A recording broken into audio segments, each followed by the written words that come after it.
You're listening to an AppleVis podcast. Hi there, and thank you for giving this podcast a listen. Hey, my name is Thomas Domville. I also go by the name of Anonymous. In this podcast, I'm going to show you how to turn on fall detection on Apple Watch. To make this work on your Apple Watch, you will need a Series 4 and above. This feature will only work on those particular models, so keep that in mind. Fall detection is essentially what it is. It will detect if you have fallen, and based on when you fall, it will have a couple options for you to pick from, and I'll explain that as we go through. So if you are one of those people that have the tendency to fall, or you're like myself, I just like to have this on just in case. It's available, why not use it? And I feel better knowing that it's there.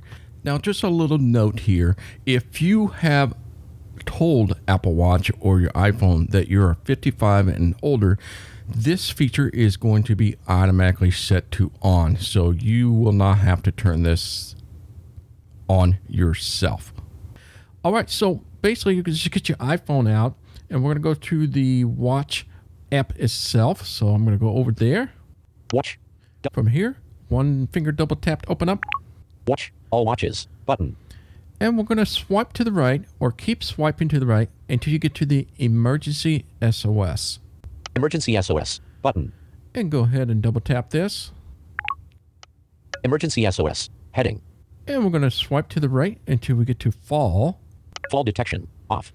There Double it tap is. to toggle setting. So as it is, it's turned off. So I'm going to go ahead and double tap this on so you can see what it sounds like. So when I double tap this fall detection to on. Alert. Fall detection. Fall detection is designed to recognize falls that happen as you get older. The more physically active you are, the more likely you are to trigger fall detection due to high impact activity that can appear to be a fall. Cancel button.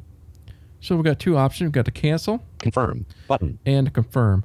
Yes, I know that older people have the tendency to fall, but, you know, being blind, I have fallen a number of times just for either I stumble on something or whatever. You can probably relate to that. So I'm going to go ahead and confirm. Double tap. Fall detection on. And double now, tap to toggle setting. Fall detection is now set on.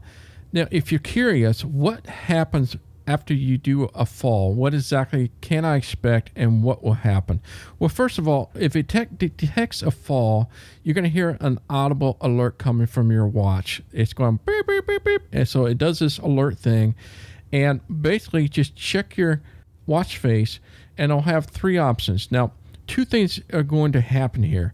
If you fall and you're unconscious, or you're just unable to move or whatever, and you truly need emergency, if it doesn't detect you moving within a minute, it will call your emergency provider automatically. And if you have set up the emergency contacts within the emergency SOS, your emergency contacts will be informed as well. However, if it detects that you have moved, it's waiting for a response for you. So it will not call anybody if it detects that you're moving. The first option is going to come up here is the call for help anyway. So you can say, I want to call for help. The other two items is you're going to get, I fell, but I'm okay. If you're okay, you just go swipe to that, double tap that, say, I'm okay. And the last one is the option for I didn't fall. So as it mentioned before, maybe you're doing some rigorous exercise that causes it to do that. It may go off and you can say, hey, I didn't fall. And that is it. That's pretty simple how the fall detection works and how to turn it on your Apple Watch. My name is Thomas Domville. I also go by the name of Anonymous. Until next time, bye-bye. This AppleVis podcast has been brought to you by the community of AppleVis.com. For the latest in resources and tips and tricks to get you the best experience from your Apple, at AppleVis.com.